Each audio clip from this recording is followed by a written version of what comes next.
Thank you, Margaret, and everyone else at Tree for inviting me to read, and all of you for coming. I'm honored to be reading among such fine poets and to be a hot Ottawa voice. I'm going to start with a couple of short poems. The first one is called This Summer. Without you, the grass lies unmowed and has grown past my knees. I tried to clear dead branches from trees in the back, but the scratches on my arms exploded into itchy pink bumps. Seeing flats of annuals outside the hardware store, I imagine neat rows of petunias, alternating purple and white by the side of the house, or a wild garden in the open sun of rudbeckia, bee balm, butterfly weed. But it is too late now for planting. The summer has come with its oppressive heat. Cutting out hearts. At the kitchen table, I'm practicing on scrap before I tackle the few sheets of red. Their shapes never please me, too long, too short, too narrow, too wide. I know you would help me if you were here. You would draw and redraw, measure and assess, pick up the tiny scissors and give the task your full attention. You would present me your heart, fondant cake on a gilt platter, saying, is it not perfect? Is it not just what you need? The next poem I'll read is one that I wrote after a trip to Hong Kong, where I visited a temple that's famous for its fortune telling. And this poem was easy for me to write afterward because all the lines that are spoken by the fortune teller are direct quotes, so I had all those already. Wong Tai Sin, Fortune Telling and Oblation Arcade. Adjacent to the smoke-filled temple, where women burn incense by the handful, fortune tellers in their offices market their soothsaying services. Mrs. Joyce Chan, so the sign says, provides readings in English. Wow, the only word she says for a while, her lensed eyes wide, both of my hands opened in her own. She inspects the palms and backs. You have a man's personality, very stubborn, very strong, and for a long time she speaks, though her accent is impenetrable and my mind is elsewhere.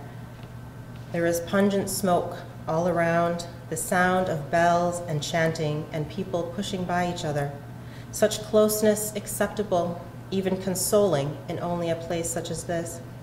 We are not alone in our longings. Worshippers press incense into oranges and apples. Suddenly, her voice is clear as if she has read my mind. You are a family woman. You will have a son and a daughter who love you, no problem.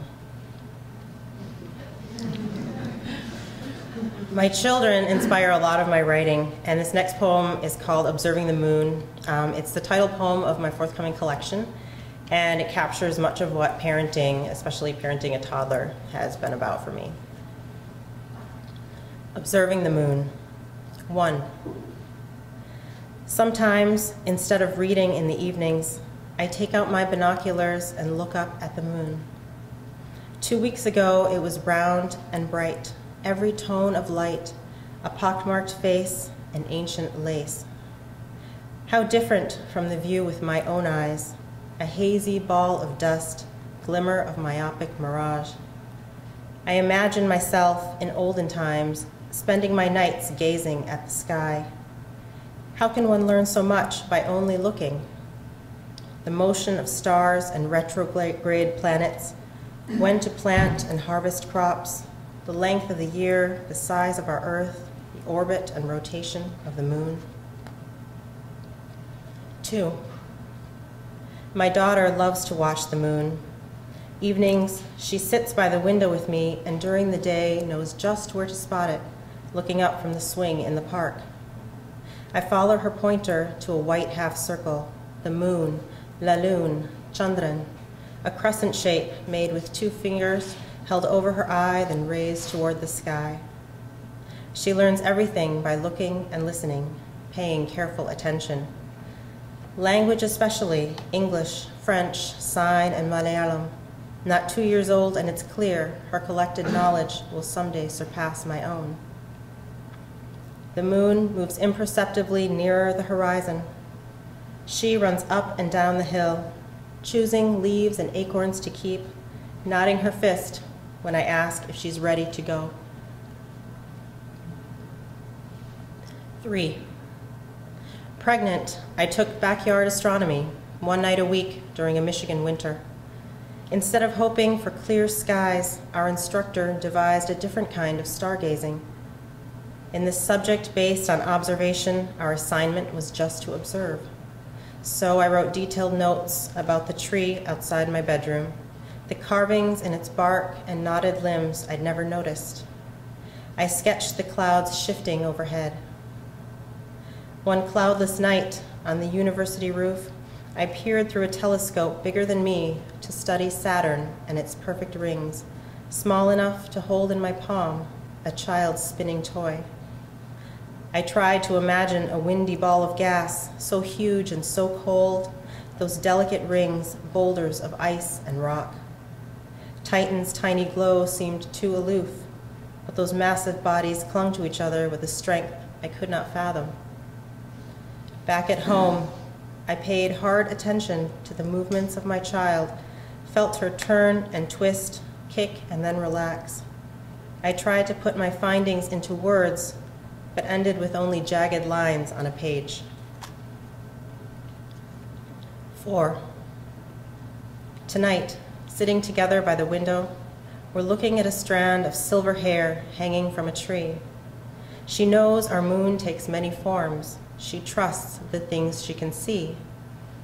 And I know next time she's sitting on the swing at the park, the moon will be right where she's pointing, even if I can't see it behind the clouds.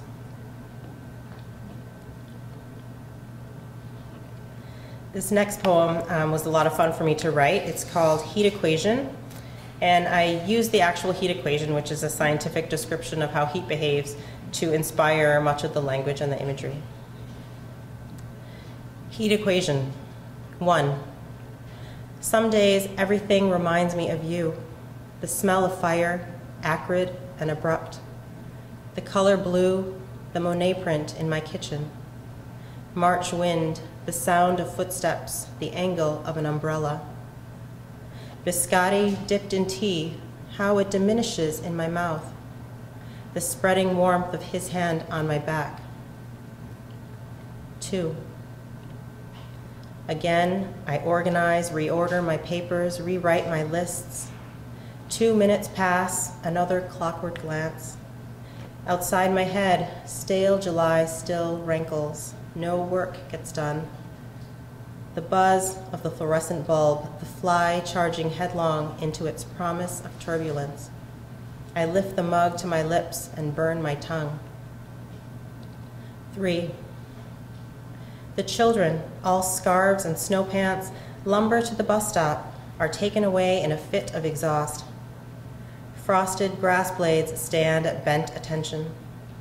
Your voice is quick in the pale air, your touch belies your warm blood. Impending snow silences November. I hesitate beneath our bulky blankets. 4.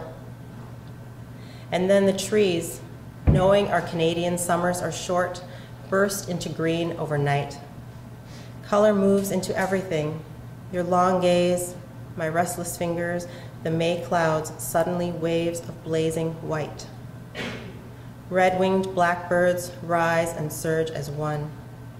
The movement of our molecules equilibrates.